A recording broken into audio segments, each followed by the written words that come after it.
আরামবাগের একাধিক রাস্তা খানাখন্দে ভরা, রাজ্য সড়ক যেন নরকে পরিণত হয়েছে। প্রশাসনিক বৈঠক ও জেলায় জেলায় কর্মসূচি থেকে মুখ্যমন্ত্রীর বার্তা একটাই, রাস্তা সংস্কার করতে হবে। কিন্তু মুখ্যমন্ত্রীর নির্দেশ পাওয়ার পরেও আরামবাগের পূর্ত দপ্তর যেন শীত ঘুমে চলে গিয়েছে, এমনই অভিযোগ করছেন এলাকার বাসিন্দারা। আরামবাগ থেকে বর্ধমান যাবার পথে নৈসরাই মমিনপুর প্রথম ঢাল থেকে প্রায় 9 কিলোমিটার রাস্তার বেহাল দশা। রাজ্য সড়ক না পুকুর তা দেখে বোঝার উপায় নেই। রাস্তায় জমে রয়েছে বৃষ্টির জল, যানবাহন তো দূরের কথা, ওই রাস্তা দিয়ে হেঁটেও যাওয়া ঝুঁকির। প্রতি মুহূর্তে বিপদের হাতছানি, ঘটছে দুর্ঘটনা। বারবার বিভিন্ন দপ্তরে যোগাযোগ করা হলেও কোনো সুরাহা হয়নি। এই ঘটনায় তীব্র ক্ষোভ প্রকাশ করছেন এলাকার বাসিন্দারা। রাস্তার আমরা তো ডেইলি যাতায়াত করি এই রাস্তা দিয়ে, কিন্তু রাস্তার অবস্থা সত্যি কথা বলতে খুবই দুর্ঘটনাজনক। কারণ এই রাস্তায় যখনই আমরা রাতের বেলা হোক দিনের বেলা হোক যাতায়াত করি, সবসময় যেন মনে হয় আমাদের উপরে গাড়ি পড়ে যাচ্ছে। এবং রাস্তাটা এতটাই বেশি গর্ত হয়ে গেছে, একটা কথা যে রাস্তার উপরে গর্ত, এটা যেন দেখে মনে হয় গর্তের উপরে রাস্তা হয়ে আছে। এবং প্রতিটা সময় যে লরি বা যখন আমাদের পাশে দিয়ে যাতায়াত করা যায়, ঠিক যেন মনে হয় আমাদের গায়ের উপরে উল্টে পড়ে গেল। সরকারের কাছে একটাই আবেদন করবো, যেন এই রাস্তাটাকে কিছুভাবে ঠিক করার ব্যবস্থা করা হোক, তাহলে কিন্তু খুব তাড়াতাড়ি খুব বড় দুর্ঘটনা ঘটতে পারে।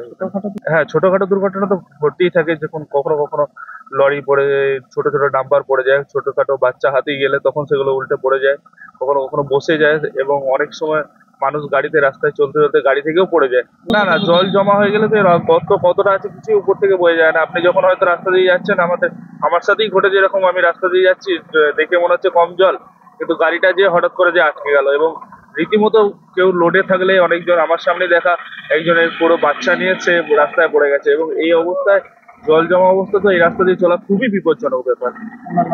স্কুল কলেজের পড়ুয়া বা অফিস যাত্রী সকলেই এই পথ দিয়ে যাতায়াত করতে অস্বস্তি বোধ করছেন। বাস চালক থেকে কর্মীদের অভিযোগ, রাস্তা দিয়ে গাড়ি চালালে গাড়ির ক্ষতি হচ্ছে, কিন্তু তবু রাস্তা সারানোর ব্যাপারে প্রশাসন নির্বিকার। এই জায়গাটার নাম হচ্ছে নৈসরাই মমিনপুর।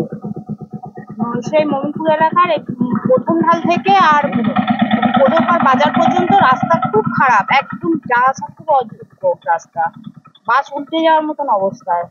তার মধ্যে দিয়ে বাস লরি সব পাস করছে, দুর্ঘটনাও ঘটছে। ওই প্রায় 6 মাস হলো রাস্তা খারাপ হয়ে পড়ে আছে। ওই মাঝে মাঝে একটুখানি করে কালি দিয়ে যাচ্ছে, আবার সেই একই অবস্থায় পড়ে আছে। প্রথম ঢাল থেকে আর এই বাজার পর্যন্ত রাস্তাটা পুরোটাই খারাপ, একদম হুগলির মধ্যেই। হ্যাঁ, মাঝে মাঝেই হয় দুর্ঘটনা। স্কুলের ছাত্রছাত্রীদের যাওয়ার অসুবিধে, সাধারণ মানুষের যাওয়ার অসুবিধে, রাস্তা খারাপ, সবকিছু অসুবিধা হয়। হবে না, যা হচ্ছে নেতারা পকেটে ঢুকে নিচ্ছে আর খেয়ে নিচ্ছে। হ্যাঁ, এটা যে 1 মাস 2 বছর ধরে এরকম হচ্ছে, স্টেপ নিচ্ছে না, রাস্তা বাগাচ্ছে না। কতটা রাস্তায় অবস্থা? এটা 4 কিলোমিটার হবে, গাড়ি সব গাড্ডায় পড়ে যাচ্ছে, খারাপ হয়ে যাচ্ছে, এরকম মানুষ খারাপ মানে পড়ছে, দুর্ঘটনা ঘটছে। তবে এই বিষয়ে হুগলি জেলা পরিষদের সহ সভাধিপতি কৃষ্ণচন্দ্র সাঁতরা বলেন, রাস্তার মেয়াদ যতদিন রয়েছে ততদিন রাস্তা ঠিক থাকবে। সব জিনিসেরই মেয়াদ শেষ হয়ে গেলে তাকে আবার মেরামত করতে হয়, সেই রকমই রাস্তাগুলি আবার সংস্কার করা হবে। দেখুন, এই রাস্তা নিয়ে যেহেতু কথা উঠছে, আমরা কিন্তু তুলনা করছি না। এই জনগণ আজকে বলছে আমরা যেতে পারছি না, এই জনগণ কিন্তু একটা 34 বছর সরকারের সময় তারা ওই রাস্তা দিয়ে চলাফেরা করেছে, এবং সেই সমস্ত রাস্তার কি হাল কি অবস্থা ছিল তারা অবশ্যই জানে। কিন্তু আমাদের মামাটি সরকারের আসার পর সর্বজন শ্রদ্ধা মমতা ব্যানার্জির আমলে আমরা কিন্তু পাড়ায় পাড়ায় একদম যাতে করে লোকের পায়ে কাদা না লাগে সেই ব্যবস্থা করে দিয়েছে আমাদের পঞ্চায়েত সমিতি, জেলা পরিষদের তরফ থেকে, রাজ্য সরকারের তরফ থেকে। এবার প্রচুর পরিমাণ রাস্তা আমরা তৈরি করেছি 2011 সাল থেকে, এবং সেই সমস্ত রাস্তা একের পর এক তো খারাপ হবে, যেটা হচ্ছে 5 বছরের তার মেয়াদ আছে, যেটা 3 বছরের মেয়াদ ছিল, হচ্ছে 7 বছরের মেয়াদ আছে, তারপর তো সেগুলো খারাপ হবে, এবং সেগুলোকে মেরামত অবশ্যই আমরা করাবো। তবে রাস্তা নিয়ে শাসক দলকে কটাক্ষ করতে ছাড়েননি বিরোধীরা। বিজেপির আরামবাগ সাংগঠনিক জেলার সহ সভাপতি হেমন্ত বাগ বলেন, রাস্তা সংস্কারের জন্য টাকা এলেও সেই টাকা তো চুরি হয়ে যাচ্ছে, আর যার কারণে মানুষকে দুর্ভোগের শিকার হতে হচ্ছে। কারণ এটি ঘটছে শুধু আরামবাগ সাব ডিভিশন নয়, আপনি আরামবাগ পৌরসভা শুধু দেখুন, পৌরসভা নয়, আপনি নৈসারা চলে যান, নৈসারের যে মমিনপুর আছে প্রথম ঢাল, ওখান থেকে 9 কিলোমিটার রাস্তা, একদম যাচ্ছেতাই রাস্তা, আপনার খানাখন্দে ভরা একদম। অথচ ওই 9 কিলোমিটার পেরিয়ে আপনি বর্ধমান চলে যান, সেখানে ঝাঁচকঝাঁকে রাস্তা। আপনি আরামবাগ পৌরসভা দেখুন, একটা পৌরসভা এলাকার রাস্তা, সেখানে খানাখন্দে ভরা, একটা অ্যাম্বুলেন্স ঠিকঠাক যেতে পারছে না।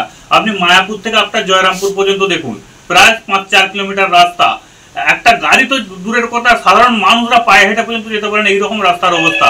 আপনি এদিকে এ থেকে আপনার মুতাডাঙ্গা থেকে বাতানোর দিকে চলে যান, সেম রাস্তা, শুধু আরামবাগ লোকসভা নয়, আরামবাগ সাব ডিভিশনে পশ্চিমবঙ্গের সমস্ত জায়গায় কোথাও রাস্তা ঠিকঠাক ক্লিয়ার নেই। রাস্তা খানাখন্দে ভরা, রাস্তার মধ্যে মাছ চাষ করা যাবে এমন পরিস্থিতি আছে।